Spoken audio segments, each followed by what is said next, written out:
What's going on YouTube? My name is Trey Kepsel and this is Elk Motorsport. I'm going to do a little bit different style of video. I'm going to do kind of like a vlog style video just to kind of update y'all on what I got going on. I haven't been missing any of my upload times. I said I would bring y'all a video a week and I've been able to maintain that.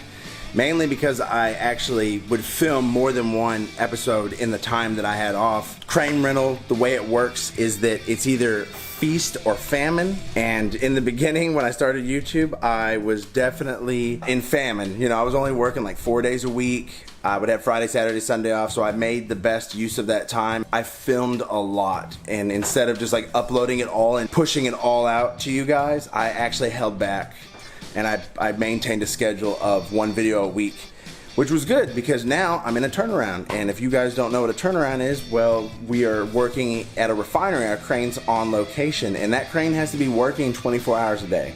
So that means I'm working 12-hour shifts, and I'm working 13 days straight with 1 day fatigue day. 1 day off, pretty much. You know, so that's what's going on for I don't know how long. We have a couple of turnarounds lined up back to back. So I had the content filmed, and just to get it out and edit it, I would have to like wake up at 1 in the morning because I'll come home, and I'm more of a morning person. I would come home in the evening, I would spend like 30 minutes with my daughter and my wife, and then I would go to sleep. There was just no more energy that I had whatsoever. And so that's what it's been like here lately. So I've just been trying to straight get it, and actually before the turnaround happened, go figure, I actually had a hot water heater go bad. So I installed a tankless water heater. I scored some major points with my wife because I was able to save money, you know, just like anybody else in the working class, right? Like, it's when stuff like that happens, like, oh my God, really? Hot water heater went bad? I had that happen, already had film saved up, but I was actually on a job before the turnarounds, and the turnaround came. I haven't had time to film anything. If you guys have been wondering about all that stuff I got from Zuks Offroad, it's actually right here. Got it back from the powder coater. Got the transfer case cradle. Got a few other pieces. This is actually like a hoop that goes underneath the transmission. This is a plate that protects your fuel lines. Twin stick. Got some AM fittings to do the oil return line for the turbo, the oil feed line. Got some new stainless studs with stainless lock nuts for the turbo housing and for the exhaust manifold, because I had an actual exhaust leak. The bolts that hold the manifold on back themselves off. And then I have a transfer case rebuild kit. All the bearings, everything. I'm not doing gears. I'm just gonna stick with the stock for right now, but I'm gonna rebuild it. So I started filming a video of building a leak down tester, and I did the leak down test. Turns out I have a bad head gasket. That's actually what the overheating issue that I'm having with my motor is. You know, and I started to have to think back about what I had going on naturally aspirated. When I was naturally aspirated, I had a stock radiator that I took to a local radiator shop to have them clean out. I don't think they were able to get all the gunk out, or he didn't even clean it out, because when I was naturally aspirated, my motor would warm up even at idle, sitting in park. I would warm up to like 210, 215 degrees, and that's where it would stay all day long. Driving down the road and talking to guys on social media and Myron, everybody agrees that that is way too hot for these motors. Way too hot. So what I think happened is when I got that hot, I kind of damaged the head gasket, and then I put the new radiator on the motor when I did the turbo. Well, that new radiator flowed so well that it kept the temperature down low before I really started driving around. Then I start driving around on the highway, and I get that increased cylinder pressure with the boost coming on, and I started to push past the head gasket. Because I did have a little bit of blow-by into my reservoir when it was NA. I just thought that it was just kind of, the system was burping out bubbles. You know, it wouldn't happen all the time, but it was just kind of slightly failing.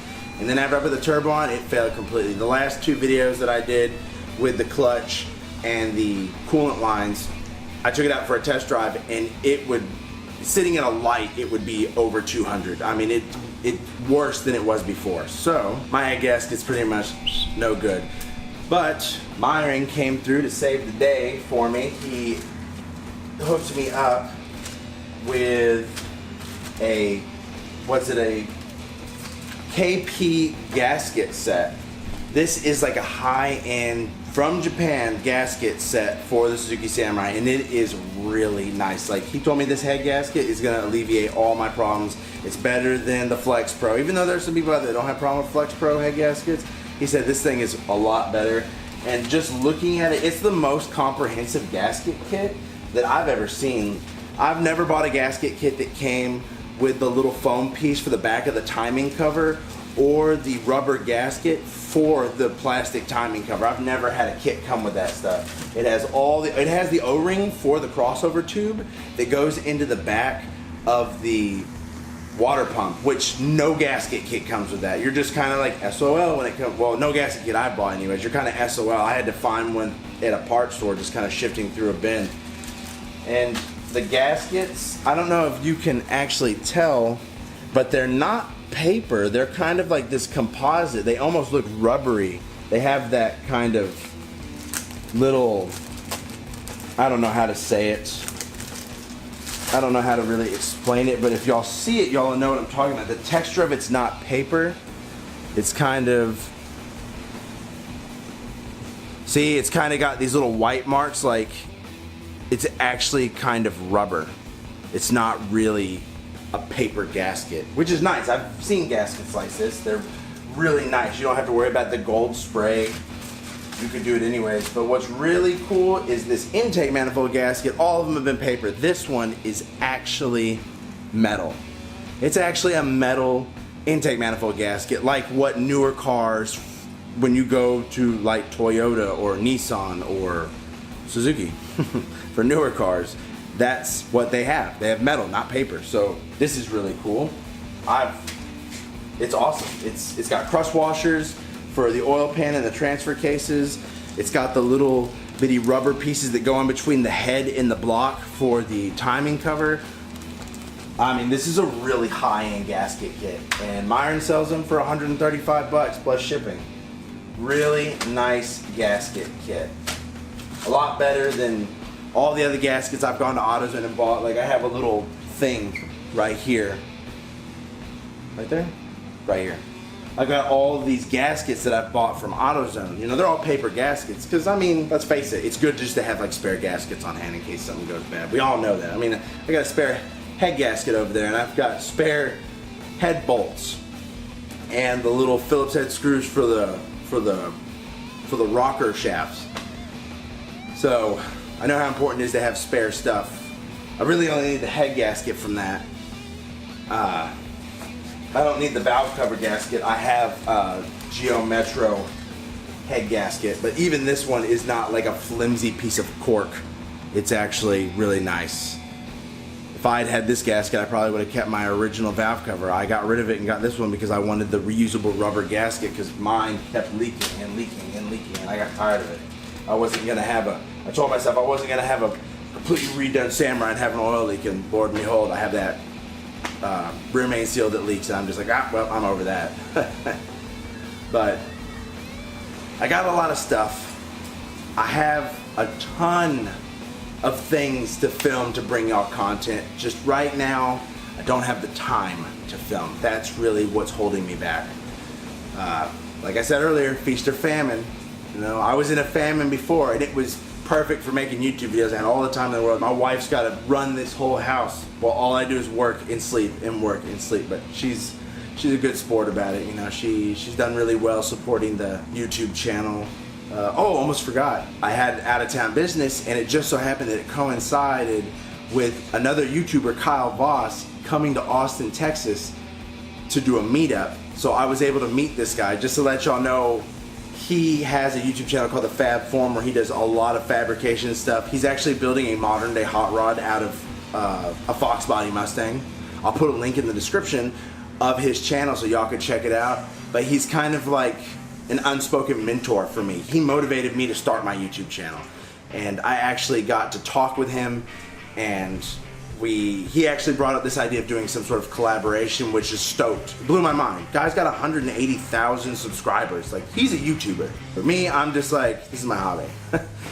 As of this video, I've got 162 subscribers, you know, but he was just straight up down to earth. It was cool to talk to him. Awesome guy. And I was like, oh man, I get to meet him, it's cool. It was just, I don't know, kind of put things in perspective and talk to him, you know, just talk shop about YouTube. And he actually said that I'm like really far along. He told me straight up like, the channel's doing very well. I mean, I think the channel's growth really contributes to my audience. Y'all are just really supporting me, and I'm turning around trying to support the Suzuki Samurai channel, so it's just awesome. You know, I want to also thank you guys for doing all the subscribing and all the comments that y'all leave and everything that y'all do. Y'all really make this a pleasure. It makes me really enjoy doing this. Look forward to the time that I can spend filming and editing and getting this content out to y'all. But that's it for the video. That's all I have for right now. I'm gonna try to get some of this other stuff filmed and done. If you like this video, be sure to hit like. If you haven't already, be sure to subscribe so you can stay up to date on what I've got going on in the shop. And I'll catch y'all in the next one. Peace.